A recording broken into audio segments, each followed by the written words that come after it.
নমস্কাৰ পুৱাৰ শিৰনাম ষ্টুডিঅ'ত মৰস্মিতা পুনৰ বিতৰ্কিত মন্তব্য বিধায়ক ৰমাকান্ত দেউৰীৰ আছু সমালোচনা কৰিবলৈ গৈ ব্ৰাহ্মণ সমাজৰ বিৰুদ্ধে বিতৰ্কিত মন্তব্য কৰিলে বিধায়ক ৰমাকান্ত দেউৰীয়ে মৰিগাঁৱৰ হলমাৰীত বিজেপি জনসভাত বিধায়ক ৰমাকান্ত দেউৰীয়ে তীব্ৰ ভাষাৰে সমালোচনা কৰে মৰিগাঁও আছুক মৰিগাঁও সদৰ ছাত্ৰ সন্থাৰ সভাপতি হিমাংশু মহন্ত আৰু আছুৰ কাৰ্যনিৰ্বাহক সদস্য উৎপল শৰ্মাক তীব্ৰ সমালোচনা কৰিলে বিধায়কগৰাকীয়ে মহন্ত গোসাই সকলে আমাক ব্যৱহাৰ কৰি আহিছে আমাৰ ক্ষুদ্ৰ ক্ষুদ্ৰ জাতি জনগোষ্ঠীক ৰাজপথলৈ আনি গুলিয়াই মাৰিছে মহন্ত গোসাই কেইটা মানুহ আছে মোৰ 50,000 মানুহ আছে হত্যা বা প্ৰাণে মৰাৰ ভাবুকি দিয়া হৈছে মৰিগাঁও ছাত্ৰ সন্থাৰ সভাপতি হিমাংশু মহন্ত আৰু উৎপল শৰ্মাক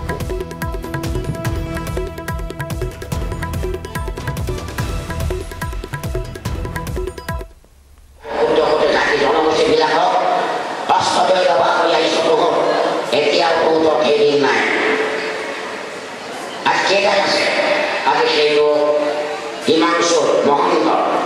আৰু উৎপল শৰ্মা ৰাজু এই মহন্ত ৰাজু আৰু মহন্ত গোসাই কেইটামান আছে তো কেইটামান আছে মোৰ আছে 50,000 কেইটামান আছে এই মহন্ত গোসাই সকলে আমাক ব্যৱহাৰ কৰিছে আমাৰ সকলে জাতি জনগোষ্ঠী সকলক ৰাস্তালৈ উলিয়াই নি গুলিয়াই মাৰিছে আৰু সিহঁত ৰজাৰ দৰে আৰু সিহঁত নেতা হৈ আছে এইবাৰ তহঁতক মই তোক কোৱাটোকে কৈ এই কালি শিল্প নাই তিৱা মানুহৰ সংসাৰ নাই নেতা হ'বলৈ পিছত ভাবুকে আমাৰ কাণত বন্দুক থৈ নেতা হ'বলৈ লাগিল তহঁতক সৰুকেইদিন বতৰ হৈছে চাউ চাগে যান্ত্ৰিক বন্ধ তাত আন্দোলন কৰিছে 3টা মানুহ 4টা মানুহ ল'ৰা দি পেলাই আন্দোলন কৰিছে আজি চাওঁ তো কিমান জনবল আছে মই চেলেঞ্জ কৰিছোঁ তো কিমান জনবল আছে মোক ব্যক্তিগত আক্ৰমণ কৰিছে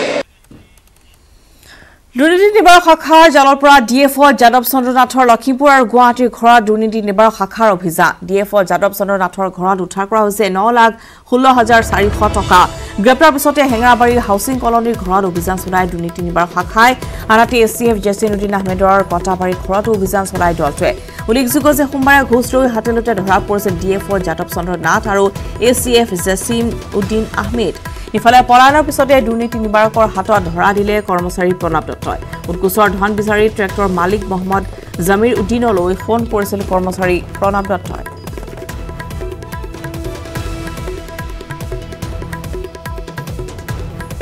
লখিমপুৰত নিশালৈকে চলিল দুৰ্নীতি নিবাৰক শাখাৰ অভিযান লখিমপুৰ আৰক্ষীৰ সহযোগত ডিএফঅ যাদৱ চন্দ্ৰনাথ আৰু এছিএফ জেচিনুদ্দিন আহমেদৰ চৰকাৰী বাসগৃহ তালাচী বহু পৰিমাণৰ নগদ ধন জব্দ কৰিছে অভিযানকাৰী দলটোৱে প্ৰণৱ দত্ত নামৰ বন কৰ্মীজনে এজাহাৰকাৰী যুৱকজনৰ লগতে বিভিন্নজনক বিষয়াকেইজনৰ ইছাৰাত উৎকুচ দাবী কৰি লেনদেন কৰি আহিছিল নিশা অভিযান সামৰি তিনিওজনকে সদৰ আৰক্ষী থানাত থোৱাৰ পিছতে আজি গুৱাহাটীলৈ নিয়াৰ সম্ভাৱনা আছে উল্লেখযোগ্য যে 3 বছৰে তিনিজনকৈ বনদস্যুৱে লখিমপুৰত এক অৰাজক পৰিস্থিতিৰ সৃষ্টি কৰিছিল বনাঞ্চল ধ্বংসকাৰীৰ পৰা উৎকুচ লোৱাৰ পৰা আৰম্ভ কৰি শিল বালিৰ কুৱাৰী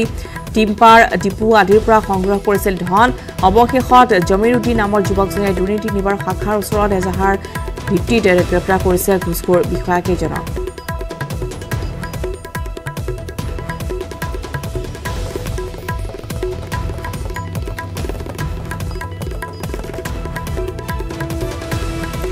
কাৰ্বি আংলঙত আৰক্ষী আৰু উগ্ৰপন্থী সংগঠন ইউপিআৰএফৰ মাজত সংঘৰ্ষত ইউপিআৰএফৰ অধ্যক্ষ মাৰ্টিন গুইটে থিতাতে নিহত হৈছে পুদিনিশা সিংহাসন পাহাৰৰ জালেনত সংঘটিত হৈছে এই ঘটনাটি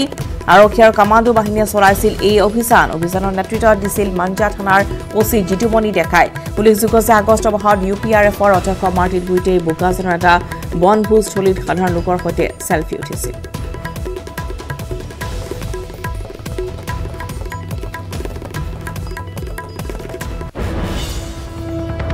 নিৰ্বাচনৰ পূৰ্বে অগপলৈ অশনি সংকেত বিগ ব্ৰাদাৰ বিজেপিৰ সমীক্ষাৰ 21ৰ নিৰ্বাচনত এখনো আসন নাপায় অগপয় সমীক্ষা মতে উজনি অসম উত্তৰ অসমত এখনো আসন নাপায় অগপয় ৰণত পৰিব অগপ সভাপতি অতুল বৰা আৰু কাৰ্যকৰী সভাপতি কেশৱ মহন্ত 2021ৰ নিৰ্বাচনৰ বাবে বিজেপিয়ে ৰাজ্যজুৰি আৰম্ভ কৰিছে নিৰ্বাচনী সমীক্ষা এই সমীক্ষাৰ অংশ হিচাপে বিজেপিৰ নিৰ্দেশত নতুন দিল্লীৰ এক সংস্থাই সমীক্ষা চলাইছিল অসমত প্ৰফুল্ল মহন্তৰ বাদে পৰাস্ত হ'ব অগপৰ অতি মহাৰথী বোকাখাটত 21% লোকেহে অগপক বিচাৰে বুলি মন্তব্য কৰি 47% লোকে বিজেপিক আৰু 30% লোকে জিতেন গগৈৰ পক্ষত আছে বুলি সমীক্ষাত প্ৰকাশ পায়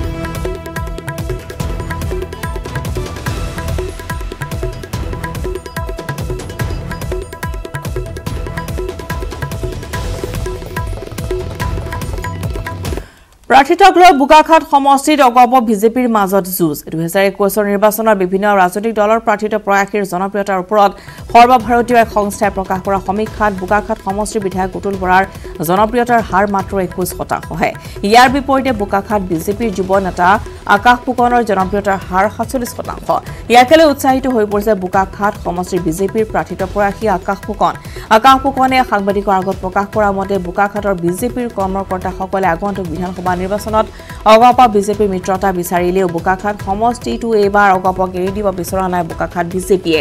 যিহেতু দলৰ অনুশাসন মানি যোৱা নিৰ্বাচনত সমষ্টিটো অগপক এৰি দিয়া হ'ল গতিকে এইবাৰ সমষ্টিটোত বিজেপি দলৰ প্ৰাৰ্থীক প্ৰক্ষেপ কৰাৰ বাবে বিজেপিৰ বোকাখাটৰ কৰ্মকৰ্তাসকলে গুণাগঠা কৰিছে 2021ৰ নিৰ্বাচনত বোকাখাট সমষ্টিত বিজেপিৰ প্ৰাৰ্থীক প্ৰাৰ্থিত প্ৰদান কৰিবৰ বাবে ৰাজ্য সমিতিক দাবী জনাব বুলি আকাশ ফুকনে মন্তব্য কৰে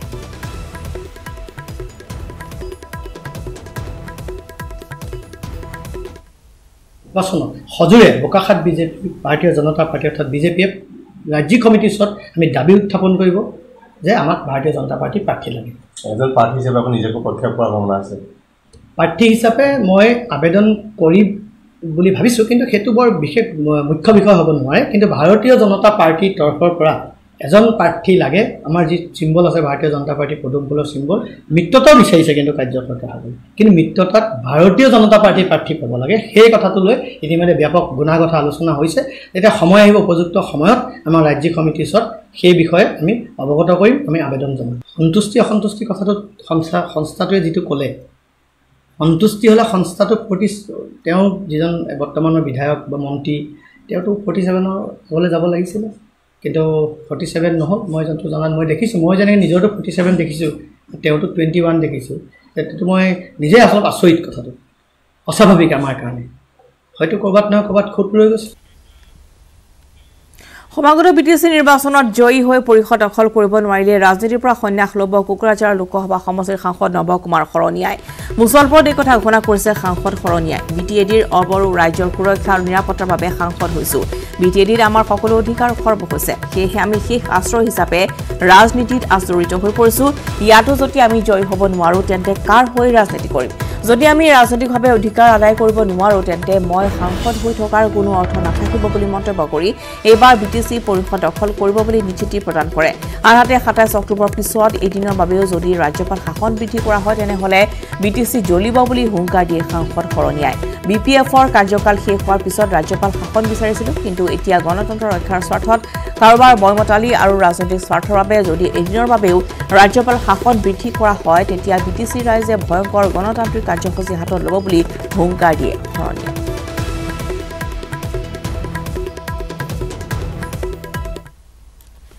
আমি হাতে আৰু আমি 30+ আমি চিট ল'ব পাৰিম ইয়াত ৰাইজে আমাক একমাত্ৰ এমপি বনাইছিল এইকাৰণে যে ইয়াত যাতে বিটিসি স্থায়ী শান্তি হয় বা বিটিসি সৰ্বহাৰা অধিকাৰ বা বঞ্চিত ৰাইজে যাতে অধিকাৰ ঘূৰাই পায় গতিকে উদ্দেশ্যৰ ক্ষেত্ৰত যদি আমি ৰাইজ আৰু আমি একমত হ'ব নোৱাৰোঁ বা আমি যদি উমৈহতীয়াভাৱে এইখিনি কৰিব নোৱাৰোঁ তেতিয়াহ'লে আমি ইয়াত পলিটিক্স কৰাৰ কোনো অৰ্থ নাই আৰু যাৰ কাৰণে আমি পলিটিক্স কৰিছোঁ ৰাইজৰ কাৰণে আৰু যদি ৰাইজে ভাবে যে এনেকুৱা ধৰণৰ বস্তুৰ প্ৰয়োজন নাই তেতিয়াহ'লে আমি ৰাজনীতি কৰাৰ কোনো দৰকাৰ নাই যদি আমি পলিটিক্স বাদ দিয়ে ভাল যদি 27 তাৰিখৰ পিছত এদিনো আচলতে ৰাজ্যপালৰ শাসন বৃদ্ধি কৰা হয় তেতিয়াহ'লে কিন্তু বিটিসি জ্বলিব কাৰণ আমি যেনেকৈ একমাত্ৰ গণতন্ত্ৰৰ স্বাৰ্থত আমি বিপিএফৰ চৰকাৰ টাৰ্ম শেষ হোৱাৰ পিছত আমি গভৰ্ণৰ শাসন বিচাৰিছিলোঁ আৰু গভৰ্ণৰ শাসনৰ বিৰুদ্ধে যদি চেলেঞ্জ কৰিছিলোঁ আমি তাত নিজে পক্ষ হৈ তাত আমি ৰাজ্যপালৰ সমৰ্থনত আছিলোঁ ঠিক একেধৰণে আমি গণতন্ত্ৰ ৰক্ষাৰ স্বাৰ্থত আমি আমাৰ কাৰ্যসূচী কালি ঘোষণা কৰা হ'ব যে যদিহে কিবা কাৰণত এদিনো যদি কাৰোবাৰ মই মতালি বা কাৰোবাৰ তেনেকুৱা পলিটিকেল স্বাৰ্থৰ কাৰণে BTCত ৰাজ্যপালৰ শাসন বৃদ্ধি কৰা হয় তেতিয়া কিন্তু BTC ৰাইজে হয়তো ভয়ংকৰ মানে এনেকুৱা ধৰণৰ বা গণতান্ত্ৰিক কাৰ্যসূচীবিলাক লোৱাৰ কাৰণে নীতি থাকিব গহপুৰ সমষ্টি এৰিব নেকি ৰিপুন বৰাই পৰাজয় ভৰাত গহপুৰ সমষ্টি এৰি অন্য সুৰক্ষিত সমষ্টি বিচাৰি চলাত কৰিছে ৰিপুন বৰাই বিশেষকৈ বৰচলা সমষ্টিৰ ওপৰত চকু ৰিপুন বৰাৰ ইফালে নিৰ্বাচনৰ পূৰ্বে EVM টেম্পাৰিঙৰ ভূতে খেদিছে ৰিপুনক 21ত ৰাজ্যত কংগ্ৰেছৰে চৰকাৰ হ'ব বুলি প্ৰায়ে দাবী কৰাৰ প্ৰদেশ কংগ্ৰেছৰ সভাপতি ৰিপুন বৰাৰ মুখত নিৰ্বাচনৰ পূৰ্বে পুনৰ EVM টেম্পাৰিং প্ৰসংগ ঢেকিয়াজুলিত কংগ্ৰেছৰ এক বিশাল যোগদান সভাত অংশগ্ৰহণ কৰি APCCৰ সভাপতিৰ মন্তব্য যদিহে এবাৰ EVM টেম্পাৰিং নহয় তেনেহলে কংগ্ৰেছৰে চৰকাৰ হ'ব অনুষ্ঠানত অংশগ্ৰহণ কৰি বিজেপিক তীব্ৰ কটাক্ষ কৰে ৰিপুন বৰাই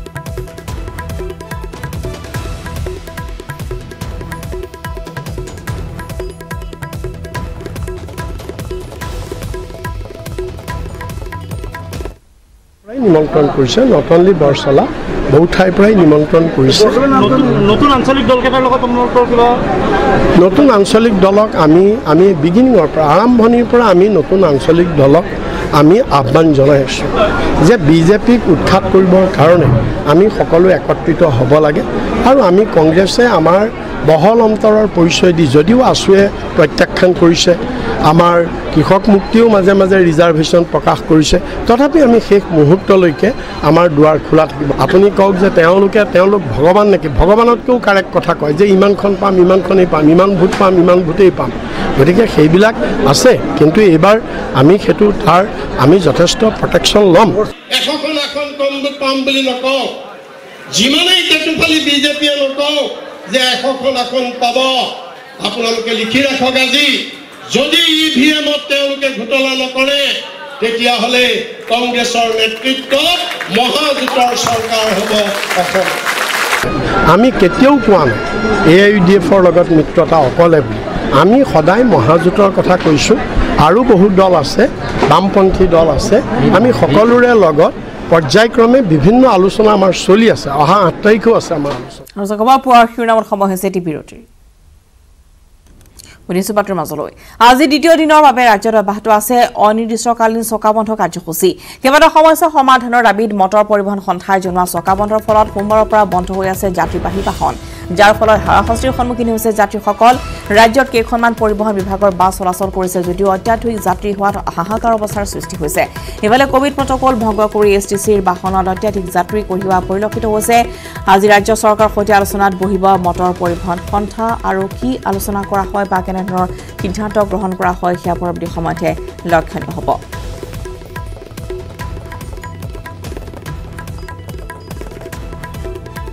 আৰু চকাবন্ধৰ ফলত ৰাজ্যত যাত্ৰীসকলৰ মাজত সৃষ্টি হৈছে হাহাকাৰ অৱস্থাৰ শেষৰ মহানগৰীৰ চৰম বিপৰ্যয়ৰ সন্মুখীন হৈছে যাত্ৰীসকল মহানগৰীত চলাচল কৰা কেইখনমান STC বাহনত অত্যাধিক যাত্ৰী কঢ়িওৱা হৈছে সোমবাৰে কোভিড প্ৰটকল উলংঘা কৰিছে যাত্ৰী অত্যাধিক যাত্ৰী কঢ়িয়াই নিয়া STC বাহনে এই ক্ষেত্ৰত কিন্তু কোনো পদক্ষেপ গ্ৰহণ কৰা নাই পৰিবহণ বিভাগে এতিয়া প্ৰশ্ন উত্থাপন হৈছে যে কোভিড প্ৰটকল কেৱল সাধাৰণ লোকৰ বাবেহে নেকি ব্যক্তিগত বাহনে নিয়ম উলংঘা কৰিলে জৰিমনা ভৰাৰ বিপৰীতে চৰকাৰী বাহনে প্ৰটকল ভংগ কৰিলে কিয় ব্যৱস্থা নলয় পৰিবহণ বিভাগে তাক লৈ বৰ্তমান প্ৰশ্ন উত্থাপন হৈছে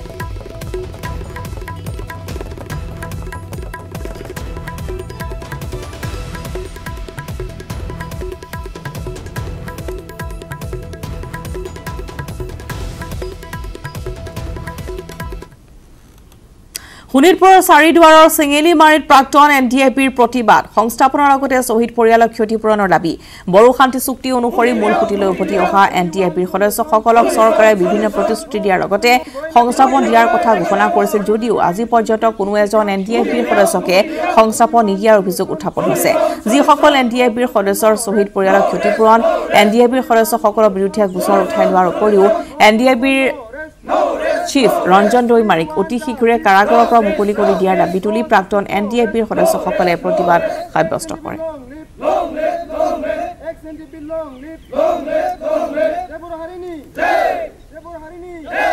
Ranjan Dimari Mukti Diok, Mukti Diok, Mukti Diok. No Ranjan no peace, no peace, no peace. No Ranjan no peace, no peace, no peace. Amar puno hongsa bandi bo lagi boy, lagi boy, lagi boy. Amar puno hongsa bandi bo lagi boy, lagi boy, lagi boy. Karagora thoka SNDP Mukti Diok, Mukti Diok, Mukti Diok. Digboi power Tata কোম্পানীৰ চাহ উদ্যোগৰ শ্ৰমিকলৈ ভাল খবৰ অসমৰ চাহ উদ্যোগসমূহৰ ভিতৰত প্ৰথমে পাইপলাইন গেছৰ সুবিধা প্ৰদান পাৱাৰ চাহ বাগিচাৰ 2000 শ্ৰমিকলৈ পাৱাৰ চাহ বাগিচাৰ অসম গেছ কোম্পানীৰ মেনেজিং ডিৰেক্টৰৰ আৰু পাৱাৰ চাহ বাগিচাৰ পৰিচালকৰ মাজত হোৱা স্বাক্ষৰ ভিত্তিত পাৱাৰ চাহ বাগিচাৰ কৰ্মৰত 2000 শ্ৰমিকৰ কলনীত পাইপ গেছ সুবিধা প্ৰদান কৰিব বুলি আনুষ্ঠানিকভাৱে ঘোষণা কৰা হৈছে এই খবৰ পাই উৎফুল্লিত হৈ পৰিছে পাৱাৰ চাহ শ্ৰমিকসকল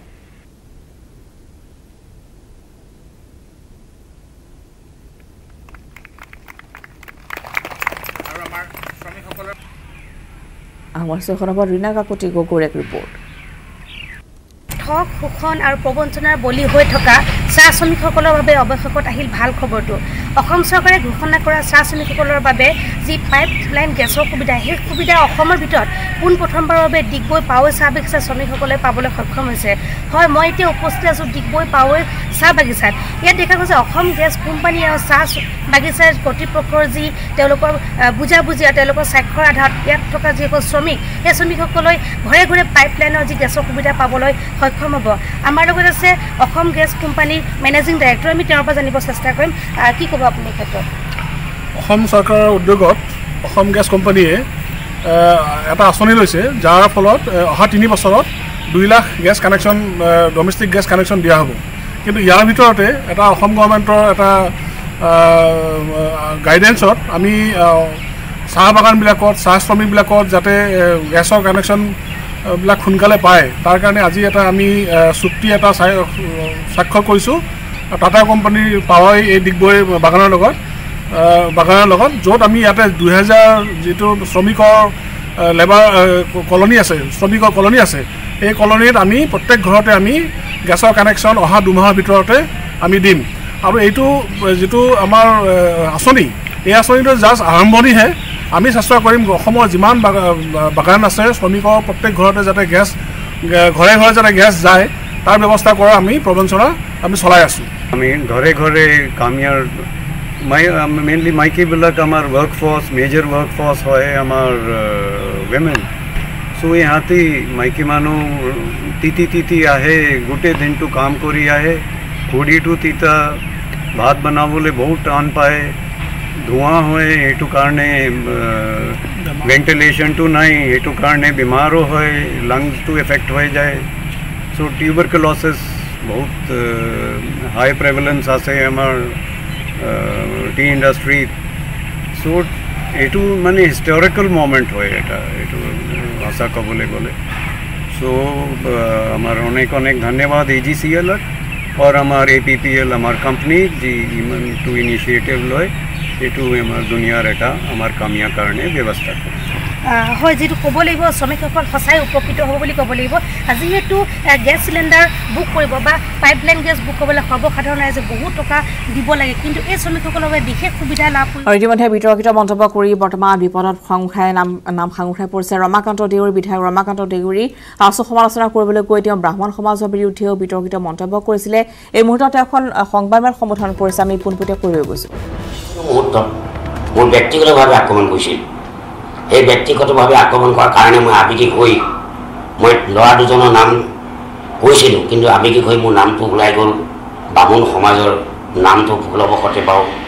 অজ্ঞাতে হওক জ্ঞাতে হওক মোৰ ভুলতে হওক ওলাই গ'ল গতিকে সেই বামুণ সমাজক মই অনুৰোধ কৰিছোঁ যে মই এজন তিৱাৰ মানুহ হিচাপে মোক বাৰে বাৰে যেতিয়া সমালোচনা কৰিব মই উত্তেজিত হ'বলৈ বাধ্য মই উত্তেজিত হৈ বামুণ সমাজক মই অলপ বেয়াকৈ গালি পাৰিলোঁ গতিকে আজি মই সেই ল'ৰাকেইজনে মোক ব্যক্তিগতভাৱে আক্ৰমণ কৰিছে য'ত মানুহ প্ৰেছাৰ দিছে প্ৰতি মুহূৰ্তত তেওঁলোকে ছাত্ৰ সন্থা কৰি মোৰ ব্যক্তিগতভাৱে তেওঁলোকে নাম উলিয়াই আক্ৰমণ কৰে সিদিনা সন্মানীয় শংকৰদেৱ বঁটাপ্ৰাপ্ত ইলাম বাপ মৰিগাঁও নগৰত মাছ বজাত আমি মাটি বিচাৰিছিলোঁ সেই মাটিটো তেওঁলোকে বিৰোধিতা কৰে আবণ্টন দিয়াৰ ক্ষেত্ৰত সেইজন ব্যক্তি সেইজন ল'ৰা দুজনী ছাত্ৰ সন্থা দেখুৱাই য'ত ইলাম বাপে গুৰুজনে সৃষ্টি কৰি থৈ যোৱা সত্ৰীয়া সংস্কৃতিক তেখেতে গোটেই সমাজখন অসমীয়া সমাজখনক সত্ৰীয়া সংস্কৃতিৰ কাৰণে তেওঁ প্ৰকাশ কৰি গৈছিলে সেইজন ব্যক্তিক আমি মৰিগাঁও মাছ মজিয়াত মাটি দিবৰ কাৰণে মাননীয় হেৰি অসম চৰকাৰে 11 কোটি টকা আবণ্টন দিয়াৰ ব্যৱস্থা গ্ৰহণ কৰিছে। তাৰ 1 কোটি টকা মাননীয় মুখ্যমন্ত্ৰী বিত্তমন্ত্ৰী আগবঢ়াইছে, কিন্তু আজিও এই টকাটো খৰচ কৰিব পৰা নাই। বাৰে বাৰে প্ৰতিবাদ কৰে আৰু বাৰে বাৰে মোৰ নাম লৈ মোক ব্যক্তিগতভাৱে আক্ৰমণ কৰে। দেউতা মূল কথাটো হৈছে যে যেহেতু আপুনি এজন জনপ্ৰতিনিধি, আপুনি কৈছে আপুনি আৱেগিক হৈ ব্ৰাহ্মণ সমাজক আপুনি এনেকৈ ক'লে, কিন্তু যিহেতু আপুনি দুজন যুৱকৰ কথাটো বাদ দিয়ক, কিন্তু এই মুহূৰ্তত যিটো সমগ্ৰ অসমত প্ৰতিক্ৰিয়া হৈছে, আপোনাৰ বিৰুদ্ধে বিভিন্ন স্থানত গোচৰ ৰুজু হৈছে, গতিকে এই মুহূৰ্তত আপুনি ব্ৰাহ্মণ সমাজত ক্ষমা কৰিব নে তেওঁলোকে মেছেজটো কি দিব বিচাৰিছে আচলতে? নহয়, ব্ৰাহ্মণ সমাজক মই অনুৰোধ কৰিছোঁ যে মোৰ ভুল হোৱাটো আৱেগিকভাৱে ভুল হ'ল, মই সমাজ শিক্ষা বুজিছোঁ আৰু তেখেতসকলে মোক তিৱাৰ এজন ব্যক্তি হিচাপে, কাৰণ সদায় মই শুদ্ধভাৱে আৰু লিটাৰেচাৰ ভাষা শুদ্ধকৈ ক'ব নোৱাৰোঁ, গতিকে মই চিধা মানুহ চিধা কৈছোঁ যে এইকেইজন ব্যক্তিয়ে মোক বাৰে বাৰে আক্ৰমণ কৰি থাকে। মই ক'ব নলগা কথা ব্ৰাহ্মণ সমাজ হৈ ক'ব নালাগিছিলে, তেওঁলোকে মোক ব্যক্তিগতভাৱে আক্ৰমণ কৰি থাকিব আৰু মই বাৰে বাৰে সহ্য কৰিব নোৱাৰাৰ কাৰণে আৱেগিক এই কথাখিনি কৈছোঁ। সেইকাৰণে সমগ্ৰ অসমৰ ব্ৰাহ্মণ সমাজক মই অনুৰোধ জনাইছোঁ আৰু আহ্বান জনাইছোঁ, মই তেখেতৰ ওচৰত সমাধিকা মাগিছোঁ, যদি মই আপোনালোকৰ জাতিক ধৰি আৱেগিকভাৱে ওলাই যোৱা বাক্যশা যাতে আপোনালোকে সমাধিকা, মই আপোনালোকৰ ওচৰত সমাধিকা মাগিছোঁ। কিন্তু আপুনি এটা মন্তব্য কৰিছিল সেইদিনাখন যে দুজন যিহেতু আপোনাৰ দুজন আচনি এটা হেৰি কৰিছিলে, কিন্তু আপুনি কয় যে আচু এটা আপোনাৰ দিনত প্ৰতিবাদ কৰি ৰাতি আপোনাৰ পৰা আচলতে পইচা তোলে, সেইকেইটা দাম পাব পাৰিব নেকি? আচু নেতা এতিয়া সমগ্ৰ অসমত আচু নেতাই পইচা তোলে, সেইটো সকলোৱে জ্ঞাত, কিন্তু আমাৰ কাৰণে যিবা পইচা দিছে গোপনভাৱে, সেইটো তেওঁলোকক ক'লে লাজ পায়, তেওঁলোকে নথি পত্ৰ বিচাৰে। কিয় নথি পত্ৰ দিব লাগে? এটা নেটত ৰচিদ বহি তেওঁলোকেতো নিদিয়ে, ৰচিদ বহি দিয়া আদি মই কলমো দিওঁ আৰু কৈ দিয়ক বুলি কয়। যেতিয়া মিটিং পাতে তেওঁলোকে পইচা বিচাৰে তেতিয়া দিওঁ আৰু কৈ দিওঁ। এইটো কি মিছা কথা নেকি? কিয় নথি পত্ৰ লাগে? তেওঁলোকে যদি নথি পত্ৰ লাগে তেতিয়াহ'লে মোক ৰচিদ বহি দিব লাগিছিলে। সেইটো বিষয়ক লৈ আচলতে গোটেই বিতৰ্কটো হৈ আছে, সেইটো বিষয় সেইটোৰ পৰা আৰম্ভ। আৰু তেওঁলোকে প্ৰেছমেণ্ট পাতি মোৰ বিৰুদ্ধে কৈছে। ৰমাকান্ত দেউৰী এজন অশিক্ষিত আৰু ৰমাকান্ত দেউৰী মুখ্য এজন বেয়াভাৱে গালি পাইছে। এনেভাৱে যদি বাৰে বাৰে কৈ থাকে নাৰী কেনেকৈ আৰু মোৰ কাৰণে ষড়যন্ত্ৰ ৰচনা কৰিছে। বাৰে বাৰে এজন বিধায়কক তাৰমানে বেলেগ বিধায়কক ক'ব নোৱাৰো, তিৱা মানুহৰ বিধায়কক হোৱাৰ কাৰণে আক্ৰমণ কৰিব পাৰিছে নেকি তহঁতে? আমি সহজ কৰাৰ সুযোগ লৈ বেলেগে ক'ব নে তহঁত দুটাই ক'ব পাৰি নেকি? সেইকাৰণে আমি সেইটোৱে কৈছোঁ যে আপুনি যি দুজন যুৱকক লৈ আপুনি সমগ্ৰ ব্ৰাহ্মণ জাতিক আপুনি গালি পাৰিলে, সেই যুৱক দুজনৰ নাম ৰাজহুৱাত কৰাত আপোনাৰ আপত্তি কৰিছে? এতিয়া কৈছোঁ উৎপল, এটা হ'ল হিমাংশু কি টাইটেলটো? হিমাংশু মহন্ত। মই কৈছোঁগৈ এই কথাটো, কিন্তু ক'ব লাগিছিল ধৰক যে ব্ৰাহ্মণ সমাজৰ এজন ব্যক্তি, ব্ৰাহ্মণ সমাজৰ দুজন ব্যক্তি, সেই কথাটো ক'ব লাগিছিলে। ব্ৰাহ্মণ সমাজৰ ব্যক্তি নাহি ব্ৰাহ্মণ সমাজ আহিল, সেইটোৱেতো আচল কথা। গতিকে আমিতো ভাই তাই তিৱা মানুহ ইমান এটা আছে ভাষণ ক'ব নোৱাৰোঁ দেখিছোঁ। আমি চিধা চিধি মানুহ আৰু আৱেগিকভাৱে মই কৈছিলোঁ সেই কথাটো, আৰু তেওঁলোকে বাৰে বাৰে যেতিয়া কৈ থাকিব মইতো আৱেগিক হোৱাটো স্বাভাৱিক। আপুনি তিৱা মানুহ কৈ আপুনি আচলতে মানে বিষয়টো আপুনি তিৱা মানুহ বুলি কৈছে, কিন্তু ধৰক আপুনিতো আপোনাৰ পূৰ্ব পৰিকল্পিত আছিল নেকি যে যিহেতু এতিয়া আপোনাৰ আপুনি কথাখিনি কোৱাৰ লগে লগে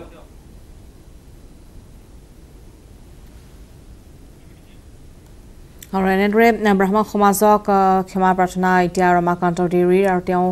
আৱেগিক হৈ এনেদৰে মন্তব্য আগবঢ়া বুলি ইতিমধ্যে তেওঁ উল্লেখ কৰিছে আৰু লগতে সংবাদ মাধ্যমৰ জৰিয়তে তেওঁ ক্ষমা বিচাৰিছে ব্ৰাহ্মণ সমাজক। সময় হৈছে পুৱাৰ শিৰোনামৰ পৰা বিদায় লোৱাৰ। নমস্কাৰ।